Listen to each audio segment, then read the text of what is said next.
this more World Cup qualifying picks edition of the Premier League Gambling Podcast on the Sports Gambling Podcast Network is brought to you by Underdog.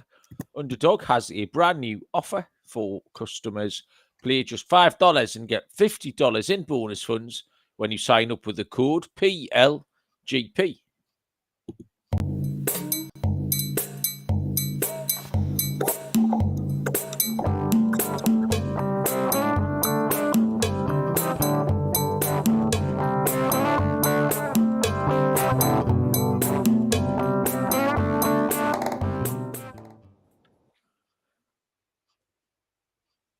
Welcome, everybody, to the Premier League Gambling Podcast on the Sports Gambling Podcast Network.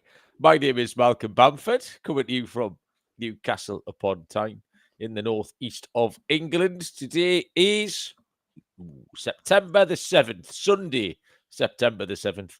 We are here to have a look at some more World Cup qualifying games taking place on Monday and Tuesday. We will also discuss the success or otherwise of the picks we made last week and some general silliness, I'm sure.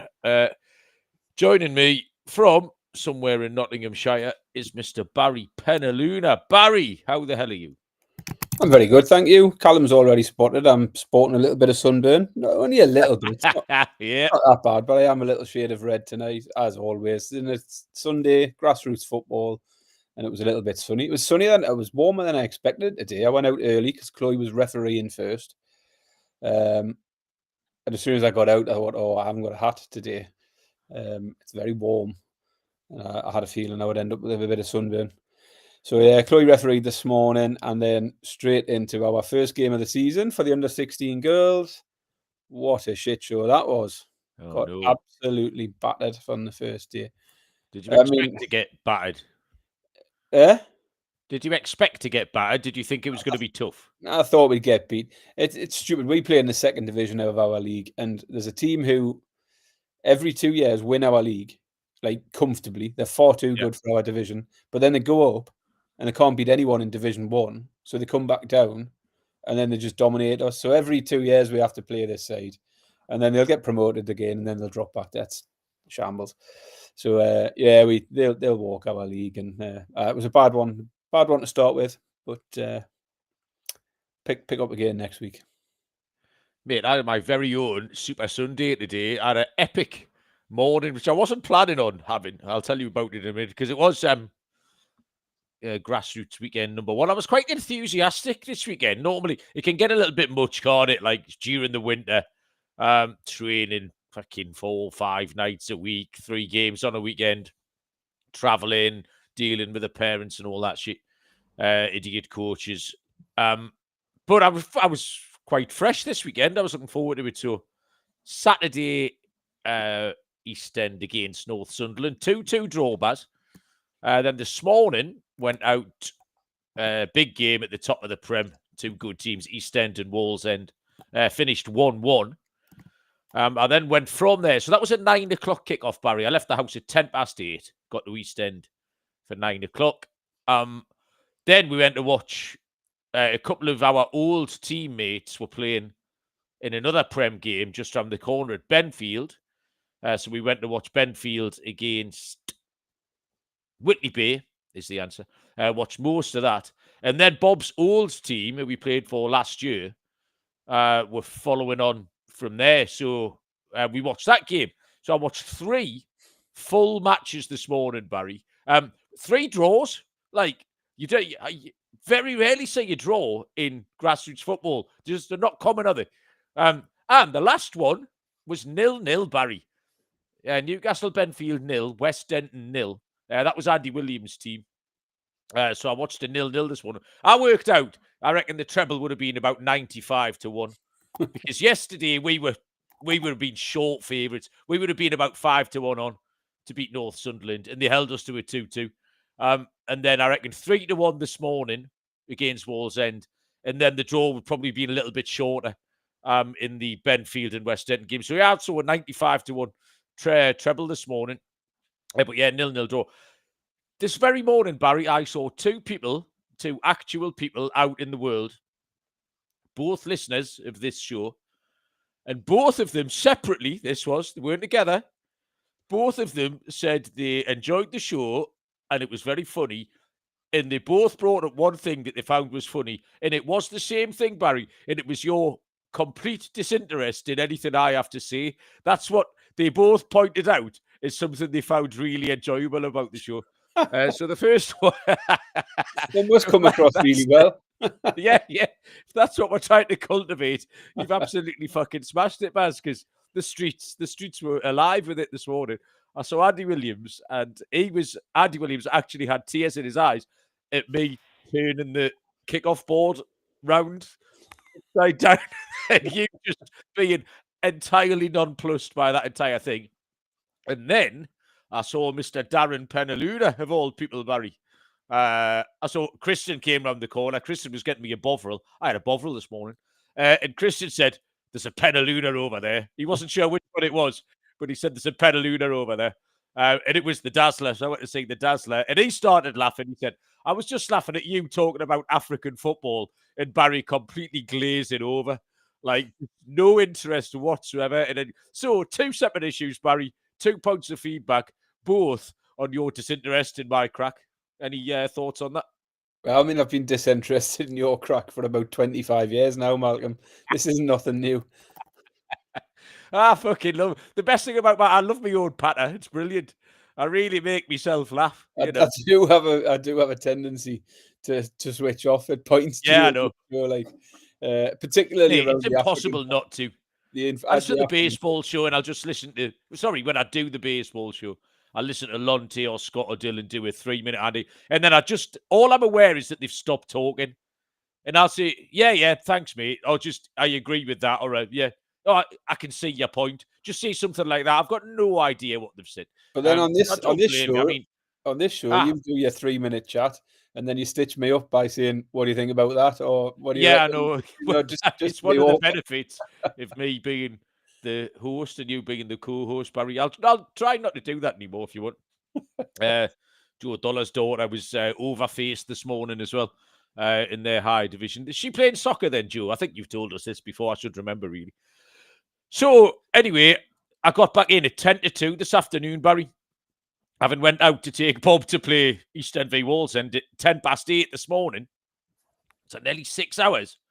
So, yeah, solid 6-hour grassroots football stint this morning. And actually, I didn't mind it. I think because there was no football, like proper football, that helped my enthusiasm. I had a bit more time this morning I wasn't worried about picks or shows or getting back to watch the match and stuff. So I was quite happy to talk to all the dads and the refs and the coaches and all that sort of malarkey. I think that was about it.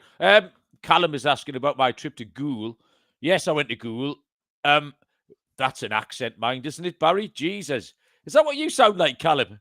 Oh, dear. Yeah, I was a bit... It's not for me, that, Barry, but you're kind of used to that because your lass is from near there, isn't it?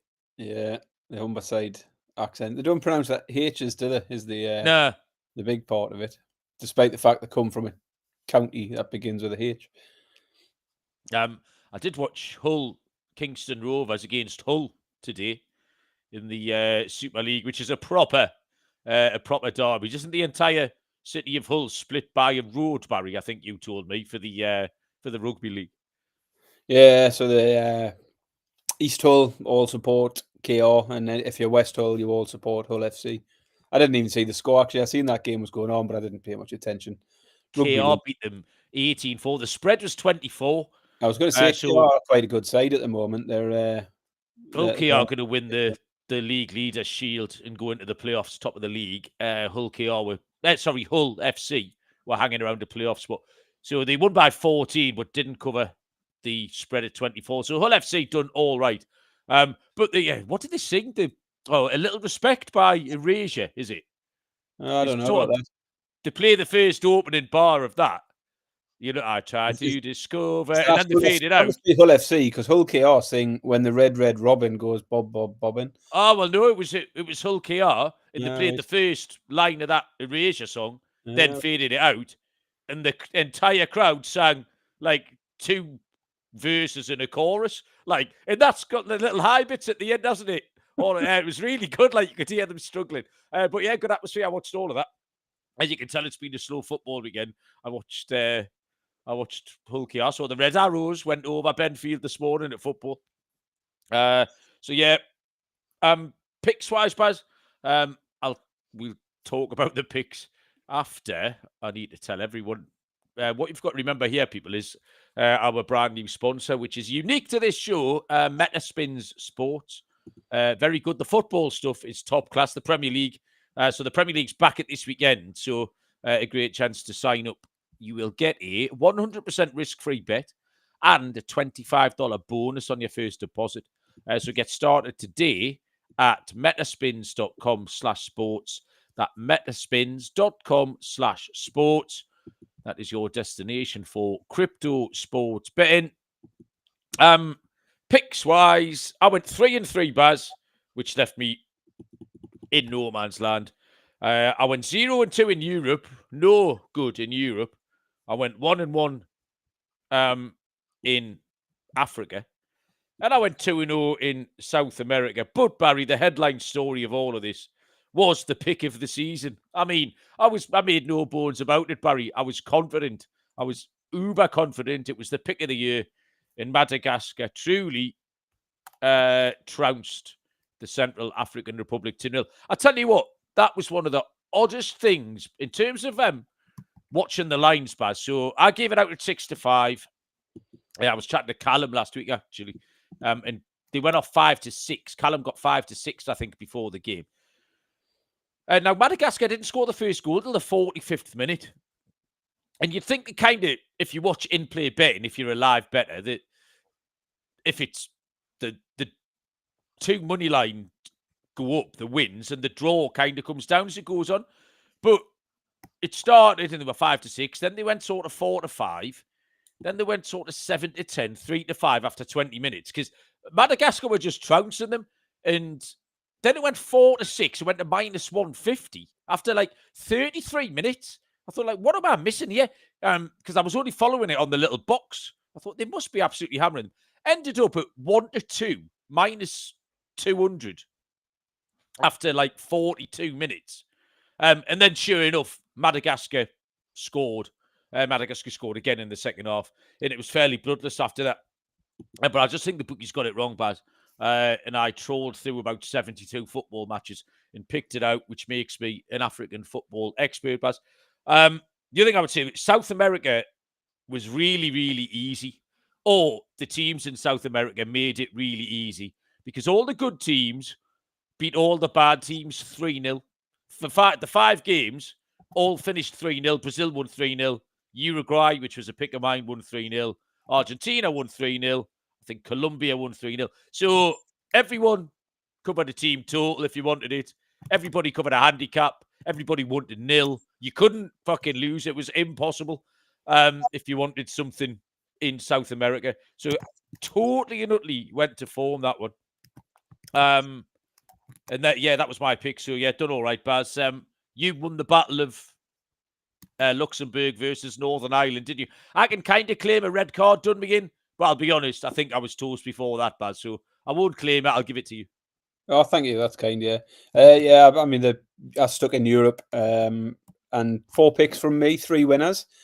The very good Northern Ireland team total was good because that was 2-1 as well for that team total. It was a better price than taking them to win the game, and it came in fairly easily. Serbia win to 0 was good, and the final one was Czech to beat Montenegro at a bit of a shorter price. The only one that didn't come in for me was the Scotland game. I took the both teams to score. Scotland and Norway finished up 0-0, so not even close on that one.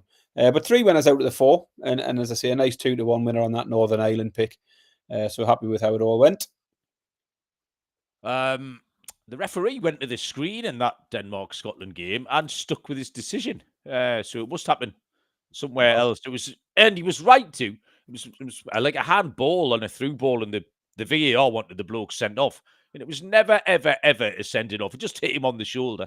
So the referee rightly told him to get in the sea. So that was that. More games around on Monday, Tuesday. which is what we're going to handicap. I've got 4 picks, Bars. I think you've made 3 picks, so we'll get involved in those. Let me point you towards where are we going here? MyBookie.ag is your place to bet on football and everything else. Prop Builder is second to none. Their motto is bet on anything, anywhere, anytime. Easy deposit and lightning fast payouts using crypto. Head to mybookie.ag. Bonus promo code PLGP for a 100% bet back bonus up to $500 for new customers.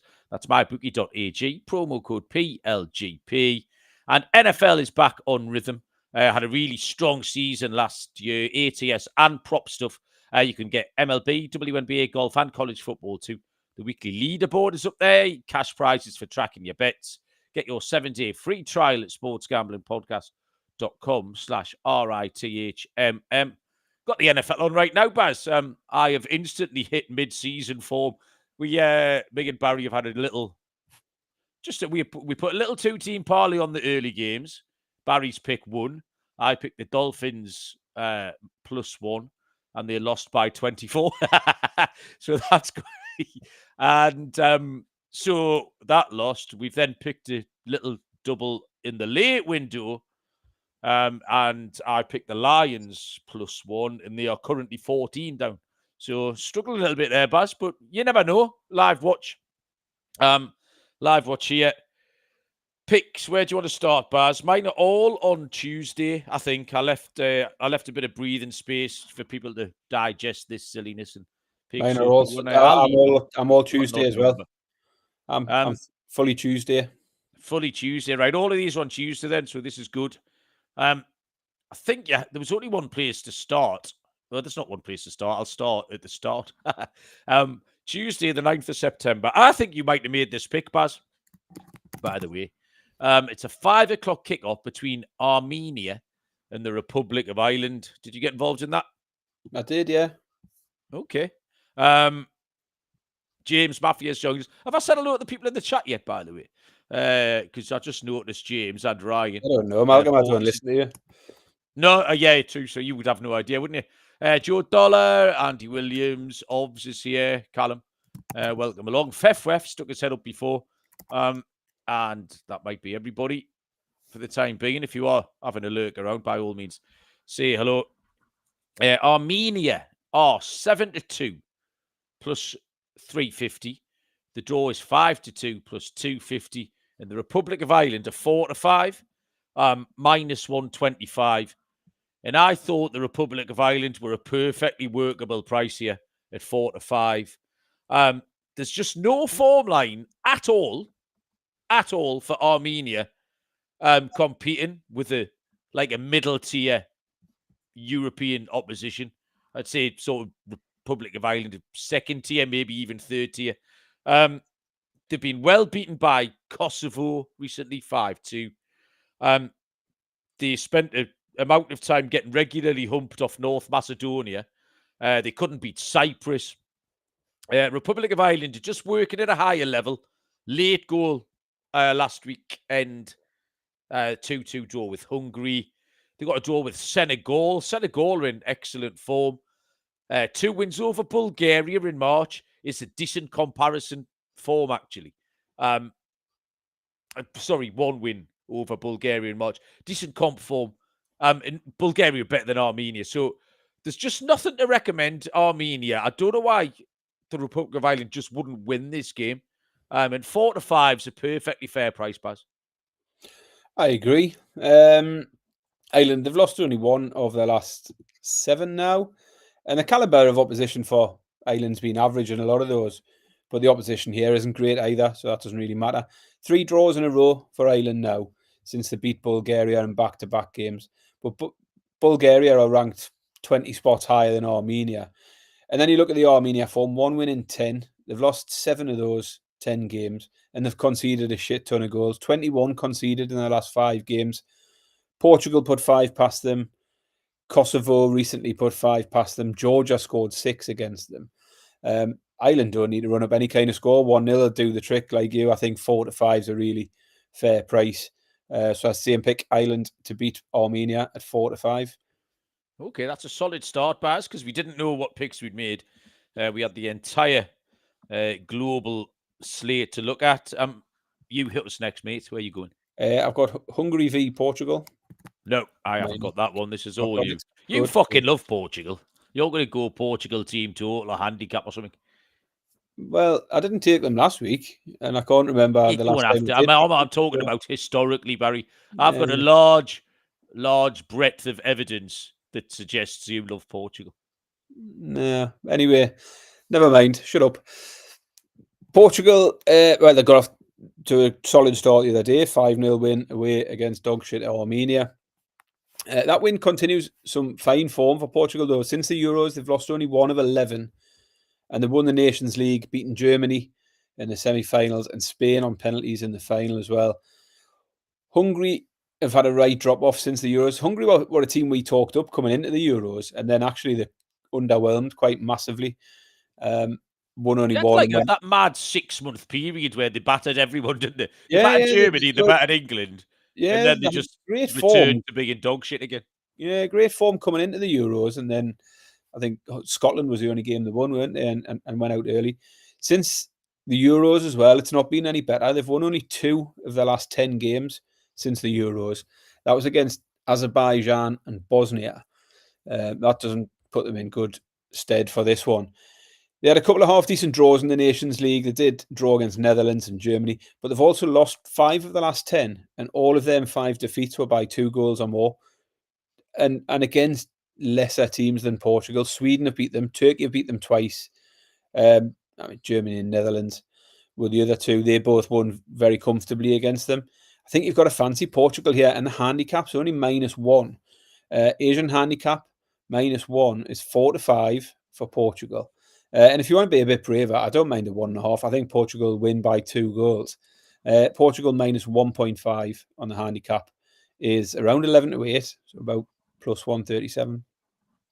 Okay, listen to every word of that, Baz. Enjoyed it, very thorough. It's time, Barry. It's time for kickoff. If you'd missed the last episode, what the hell? It was very exciting. Barry scored. I've checked the card situation, Barry. The cards in play, it's just about level with the discard pile now. If you want to witness that, I think there's slightly more still in play. So I reckon we are on about the 22nd minute. And Barry went 1-0 up last time. I had a paddy. Andy reminded me this morning, I only put that ball out to play for a throw-in because Liverpool had annoyed me by beating us on the Monday night, didn't they? And then you scored. Alessandro Alberino, to give him his proper name, scored. So that put you 1-0 up, Barry, which means it's my kickoff. I'm not going to do anything clever, Baz. I need a little bit of possession. I'm just going to play this fucker. 7 in a straight line is what's happening there. So I'm going to move. I'll start in a 6, and I'll just go 1, 2, 3, 4, 5, 6, 7, which puts the ball just about on your penalty spot, Barry. Right-hand side, edge of your penalty area in G6. Like a G6. Ball played forward there from William Vicario Smythe up towards Wolfgang Vogel, Barry, on the edge of your penalty area. Would you like to reply? Yeah, I'm just going to punt it back up. 6 spaces forward. 6 back? Yeah, straight back. Well, hang on. 1, 2, 3, 4, 5. Okay. So we are in, if anyone's keeping track, blue half. That's blue half. A6. That's A6 in the possession of. Sorry, I think it's probably Riesling in it. Yeah, Riesling, centre circle, Baz, your midfield schemer. So that didn't really affect the game in any way whatsoever. You know, a little bit of cat and mouse, Barry. A little bit of cat and mouse. More of that to come on Thursday. I know everybody enjoys that very much. Right, I'm going to go to, I think, Barry, we had to go to England. We didn't touch them last time. They were playing Andorra. So it wasn't a very attractive betting proposition. And then, from what I've been made aware of, it wasn't a very attractive proposition in any sense. It was on in that pub I was setting up in Google yesterday. So I saw the score. And that's about it. Did you watch any of it? Have you got I watched any opinion of what was going on? I thought it was all very dull again. And actually, as soon as I started watching the first half, I thought Andorra handicap was probably the bet. Joe mentioned it earlier on. They were plus 4.5 Andorra. And Yeah. nobody's beaten them by more than 3 goals for ages. Their record defensively isn't bad these days. And as soon as I started watching, I thought England will win this, but they're not going to absolutely batter them. Second half, I thought actually we looked a bit better when they made a few changes. They brought on Rogers, Gordon, and I can't think who the other one was who come on the other side. But anyway, I thought they looked brighter after a few changes later on. But yeah, it was all a bit rubbish, really. Yeah, absolute shite from what I've been made aware of. So the England, I mean, they're still in a strong position in the group. They've won 4 out of 4. Serbia dropped points. Who did Serbia drop points against? Serbia drew 0-0 in Albania. But England go to Serbia on Tuesday. This is a later kickoff, 7:45, which is 2:45 Eastern time. Serbia are 7-2. It's home here, underdogs, plus 350. 27-10, the draw, plus 270. England are 3-4, minus 133. And you just have to fade England. You have to find a way of fading England in current form. So it's not just that poor performance at the weekend against Andorra. There was this almost identical poor performance against Andorra back in May, June time. That was a 2-0 as well. Or was it a 1? It was dog shit, whatever it was. So they beat Andorra twice. Don't forget, in that break as well, they lost at home to Senegal in a game we gave out Senegal at 6.5-1, didn't we? Tuchel's just not getting the best out of the players. He's in no way inspiring. He's just a dull fucker to listen to. It's absolute dog shit. Serbia are a decent side. They've got 2 wins in this section, and then that 0-0 draw in Albania. So it does look like they're booked for second place in a playoff spot, unless they can really upset England here. But they're really difficult to beat, Serbia. 4 draws in the last 7. The draws come against Switzerland, Denmark, Austria, and Albania. And really, the way England are playing, that's kind of decent comparison teams, like second tier European, second level European teams. Switzerland, Denmark, Austria. Those games were all 0-0 and 1-1, all those draws. So I did look at the under 2.5, but I had a feeling the bookies would be onto it, and they are 7-10, minus 142. So it is short. I don't mind the draw at 27-10, plus 270. But I'd be annoyed if I took the draw and Serbia won, which I think is absolutely very, very possible. So the safety net bet is Serbia double chance. It evens, because I just don't know why England should be odds on to go over there and turn the Serbs over on their own turf. So I'll take Serbia double chance at evens, but I do think this has got a 0-0, 1-1 written all over it, Baz. Yeah, I didn't go there for this game. I just couldn't find a pick. I don't know what to make of England. I still think England might win it. They might go and minge a 1-0 win or something like that. I did look, and the first thing I was looking for was the unders in a game. It was a little bit too short, but I can see a 1-0 England or possibly a 1-1. I think it will be low scoring, but I do have a sneaky feeling England might nick it, but I certainly wouldn't want to be backing them. So, yeah, it was a solid avoid for me. Avoid, no bet for Barry. Go on then, take us somewhere else. Yeah, the final one for me, Norway v Moldova, is my final pick. Have you got the prices there for that one? I have Norway. I can see it 1-20, minus 2,000. 11-1 the draw. And Moldova, 33-1, Barry. You tipping up Moldova? Yeah, did you get involved with this one? Nope. Why would you not get involved? This is my pick of the week. Is it the pick of the week? Yeah, pick of the week. 1-20, Norway. Big fan of Norway here at 1-20. Massive favourites, but I've found a way we can get involved. What do you reckon the handicap will be? Norway 1-20? 4.5, 3.5. So I thought 4.5. Anyway, Norway have won 7 straight games now, and 5 of those 7 they've won by 2 or more, and 4 of them they've won by 3 or more. So some really big wins recently for Norway, including a 5-0 win over Moldova in Moldova. So they beat them 5-0 away, and now bringing them back to their home place. They also had a 3-0 win over Italy recently. So in really good form coming into this, Norway. And Moldova, as you might expect, not so good. They've just lost 5 in a row, including a home defeat to Israel last week. They lost 4-0 to Israel a couple of days ago. And 4 of the 5 defeats they've got there were by 2 or more. They've failed to score in 4 of their last 5 games as well. I just think all the signs point to it being a straightforward Norway win. And I thought the handicap here would be around the 4 or 4.5 mark, but it's only 3 on the Asian handicap. So for a team 1 to 20, who I expected to win comfortably, I think the 3's all right. As I say, they beat them 5-0 in the reverse fixture. So I'm going to take Norway on the Asian handicap, -3. It's just short of even money, 10 to 11. So yeah, I'm a big fan of that one. I think Norway will win by at least the 4 and cash that as a winner. Okay, nice, Baz. Nice diving into some of the lesser known teams here. I am going to head. We're off across the seas now, Barry. We're going to head to South America. This game is midnight on Tuesday night into Wednesday morning. So nice time for our American and Canadian listeners, 7:30 p.m. Eastern time. And I'm going to go to Venezuela against Colombia. Venezuela are 27-20 plus 135. The draw 21-10 plus 210. Colombia 21-10 plus 210.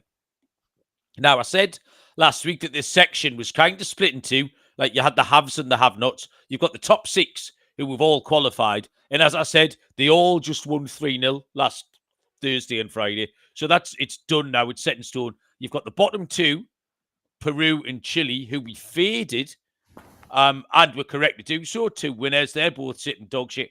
It's the playoff place. There's one playoff place in Venezuela and Bolivia are fighting out for it. There's 1 point separating them. This is the last game in the section.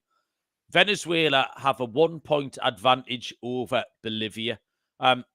So it's the Venezuela game we're looking at. And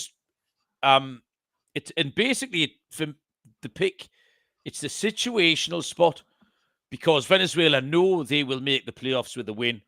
And Colombia have got absolutely nothing to play for. There's a ton of dead rubbers in this. The top 6 have qualified. The Bolivia at home to Brazil. Now, Bolivia can be good at home. Similar spot. Bolivia need to win. Brazil don't care.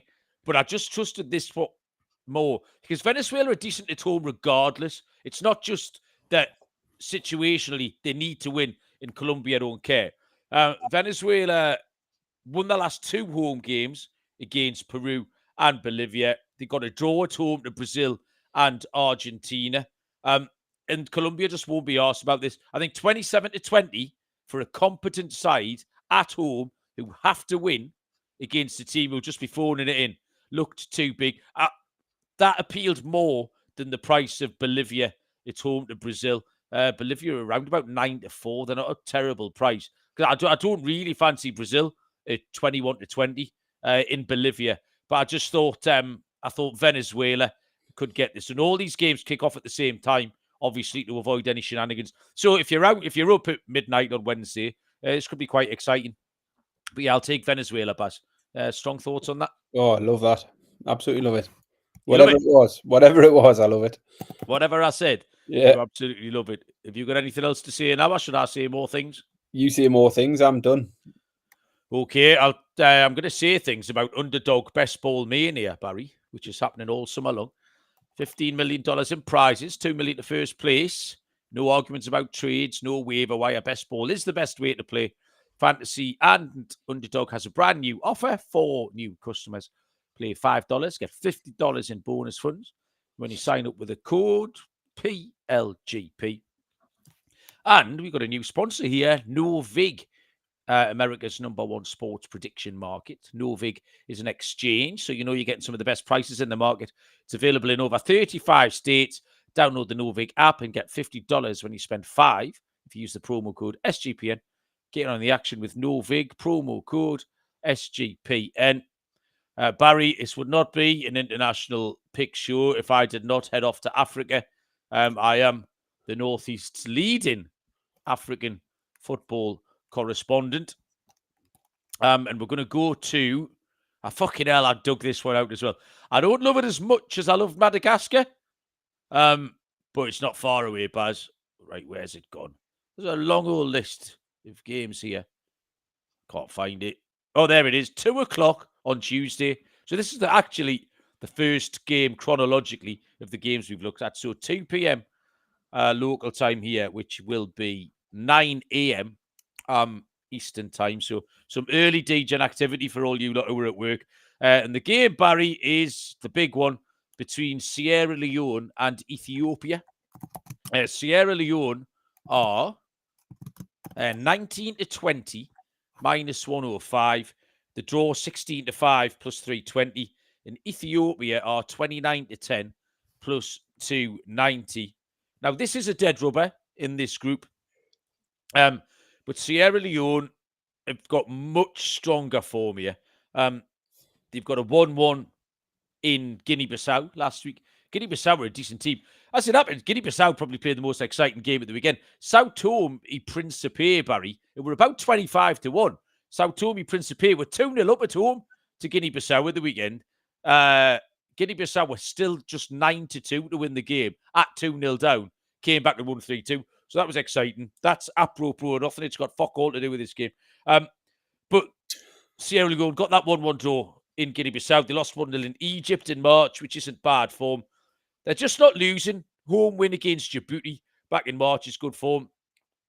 The return fixture in Ethiopia finished 0-0. But Ethiopia have fallen off, really fallen off. They've lost 4 of the last 5. They lost 2-0 to DR Congo, 4-1 against Guinea, 3-0 against Guinea, 2-0 against Egypt. It's just another classic form line. It's like this team are playing well and have home advantage and are a nice price. This team aren't. So, like I say, not as strong as Madagascar, Baz, but I like Sierra Leone on the money line at 19 to 20, minus 105. Barry, do you know what the capital of Sierra Leone is? Cuba. No, I was going to say Mogadishu, but it's not, is it? Nah, Somalia, that pass. Yeah. Freetown is the answer. Freetown. And the only reason I know that is Kev Matthews backed Freetown at Cheltenham in the last race. I'm going to say 2001, maybe. 25 to 1. And it pissed up. Absolutely dotted up the hill at 25s. Matthews was absolutely buzzing with that. So, yeah, 24-year-old horse racing stories. I'm done, Baz. That's all my picks. If you've got anything else you would like to tell the people? No, I think that's about it. The only other thing was we had the exciting moment this week. Another pair of bamboo boxers. Oh, more rotation. Yeah, we've got another pair in the rotation now. So that's 3. This is the 3rd month of my subscription. Have you got them on? No, I haven't got them on currently. You got them with you? No, I'll put them on Twitter. I'll post them on I'll post them on X later. With you wearing them? In them? No. Nobody needs to see that. I wouldn't mind. Do you want to describe them? Well, they're called Fancy Pants, is the name of them, because they all have a name by the right, okay. thingy. Chloe suggested they look a little bit like the Day of the Dead type of theme. Whatever that means. I don't know what that means. I can't remember what Sophie described them as. But anyway, yeah, they're all right. Yeah, happy with them, me. Excellent. The kids hate it. They especially hate me walking around in my fancy boxers as well around the house. They find that very inappropriate. Whereas I've probably always done this, like getting out of the bath or whatever. But because they're normally just plain black or whatever, nobody notices. But now, because they're all white, weird and strutting around. Do you feel like you're working it a bit more? It's like I mean, you must be body confident now, Baz. You've lost about 9 stone. You're strutting around in your fancy pants. Like I need to see this, Barry. Yeah, I'm not. No one's going to see me strutting around in my fancy pants on social media. That's for sure. Yeah, well, fair enough. Good pants talk.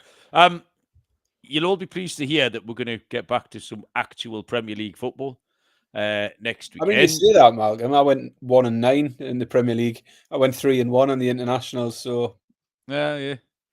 Don't remind people he went 1-9, Baz. There might be people who were new to the show. We can lie to them and say we're really good at this. But yeah, we'll pick loads of winners this week. I'm fully confident.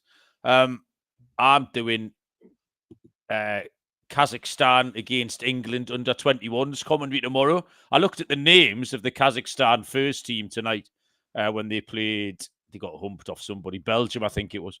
And they're very long, Barry, and there's lots of V's and Z's in there. So I'm going to have to do a lot of prep tomorrow on the Kazakhstan under 21s. And then I've got my first Premier League game next weekend. I'm doing Everton v Villa next Saturday, so looking forward to that. But yeah, we'll do. Keep your eye on the schedule. I'm guessing Wednesday or Thursday for a full slate of Premier League action. Barry, thank you very much. Enjoyed it. Appreciate it. Everyone in the chat enjoyed it as well. Thank you. Good luck with your picks this week. We'll be back with a full slate of Premier League action this Wednesday or Thursday. And until then, we will see you all down the road. Cheers.